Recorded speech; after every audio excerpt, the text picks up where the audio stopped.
Buenas tardes, chicos. Deseo que se encuentren muy bien.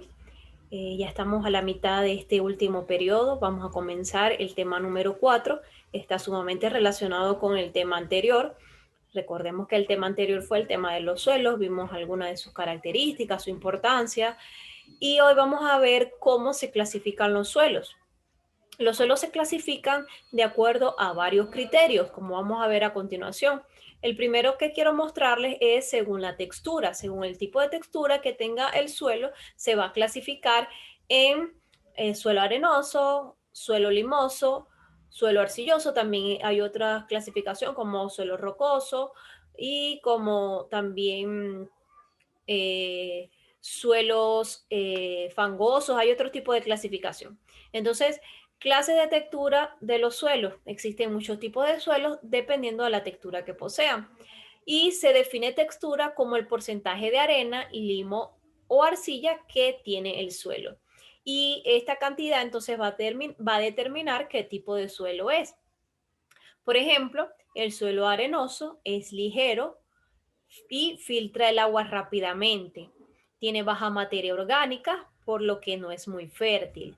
Recordemos que la materia orgánica es la materia proveniente de los seres vivos. Cuando hay restos de animales, bien sea vivos o muertos, en el suelo, esto forma parte de lo que es la materia orgánica del suelo. Y cuando hay una materia orgánica considerable en el suelo, es un suelo fértil.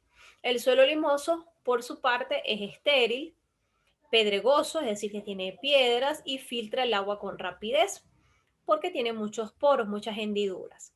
La materia orgánica que contiene se descompone muy rápido y por su parte el suelo arcilloso es un terreno pesado que no filtra casi el agua. Es pegajoso, plástico cuando está húmedo y posee muchos nutrientes y materia orgánica. Entonces aquí tenemos lo que es un cuadro comparativo entre los tres tipos de suelo. El arenoso entonces tiene un aspecto áspero al tacto. El arcilloso es seco, puede formar terrones duros que no pueden romperse fácilmente. Y el limoso también es seco y aparece terrones suaves. Terrones son como masas, ¿no? de arena. En el arenoso puede romperse fácilmente, no es pegajoso al tacto y no mancha los dedos. Esto es como algunas características que nos va a permitir identificar qué tipo de suelo tenemos, ¿no? El arcilloso es suave al tacto, es húmedo, es pegajoso y sin mancha los dedos. Y el limoso entonces es húmedo, se amasa y es muy pegajoso, suave al tacto y mancha los dedos igualmente. ¿Ok? Hay otro tipo de clasificación de acuerdo al color que tenga el suelo. Entonces, el color se presenta en varias gamas, como negro, rojo, pardo, gris, amarillo, entre otros, y por supuesto una gama entre ellos, ¿no? Hay como naranjas, rojizos, rojo más claro, rojo más oscuro, negro, grises, o sea, hay diferentes tipos de colores, ¿no? Y el color se debe a la cantidad de compuestos químicos que presenta el suelo. Por ejemplo, en el suelo pardo o rojizo, que es el propio de un suelo bien airado, es decir, que tiene aire, que tiene muchas hendiduras donde se está presente el aire. El oxígeno del aire reacciona con el hierro que contiene el suelo y forma óxidos. Por eso, entonces, también ese color, dándole entonces este color pardo o rojizo al suelo. Aquí tenemos una tabla con algunos tipos de suelo según el color. Mire, hay una gran variedad de colores, ¿verdad?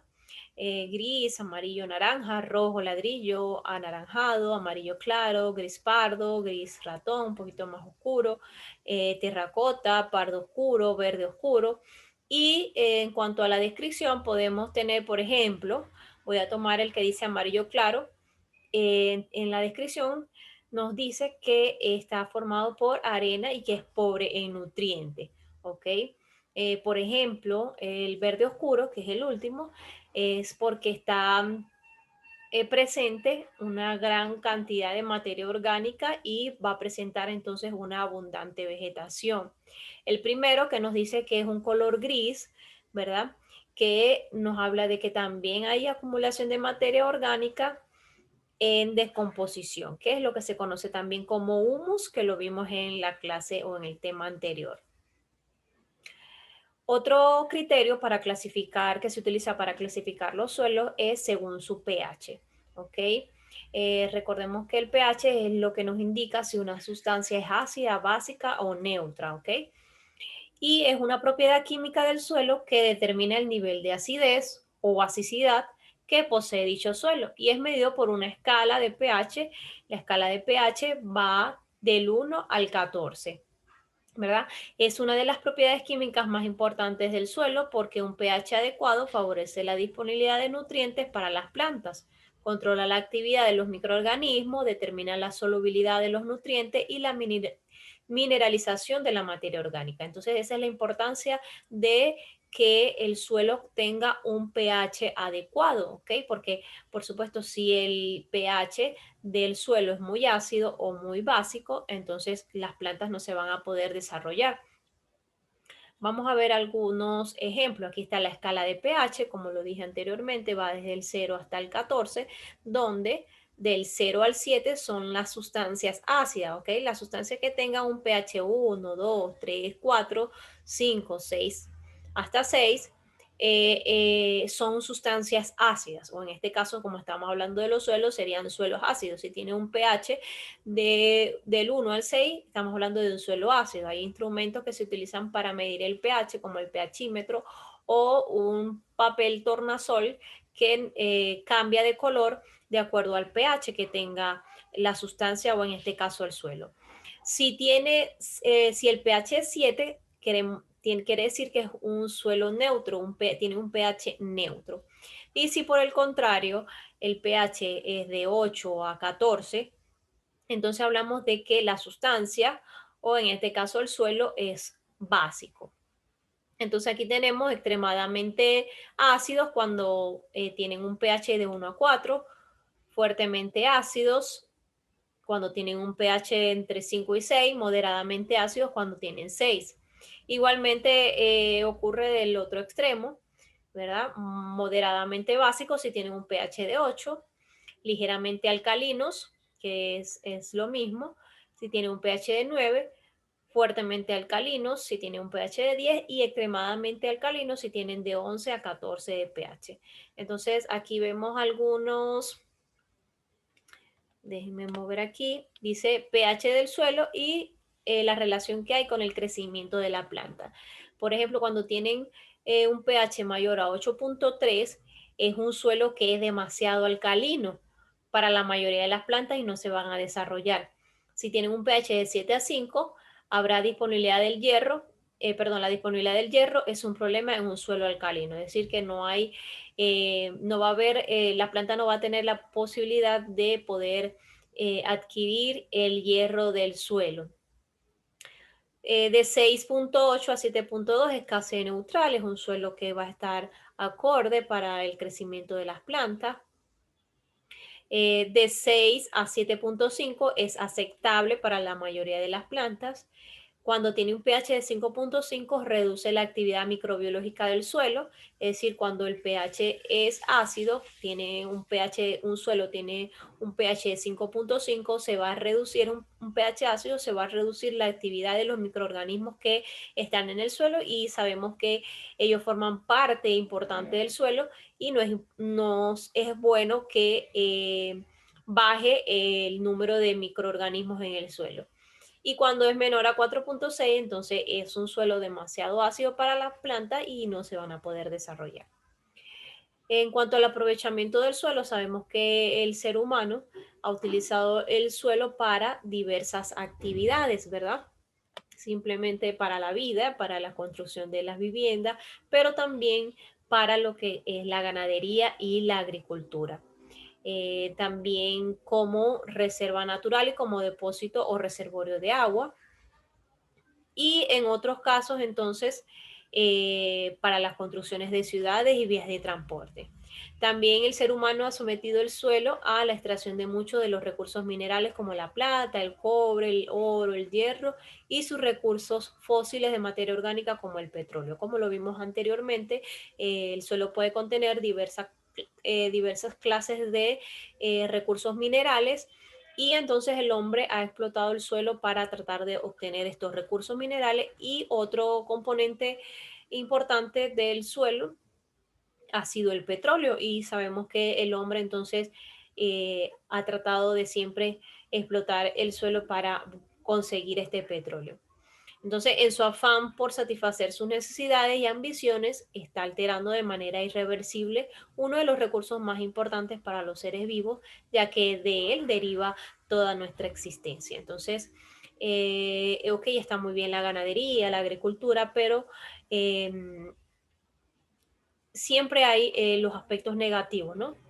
Y que dependiendo del trabajo que se le haga o el trato que se le dé al suelo.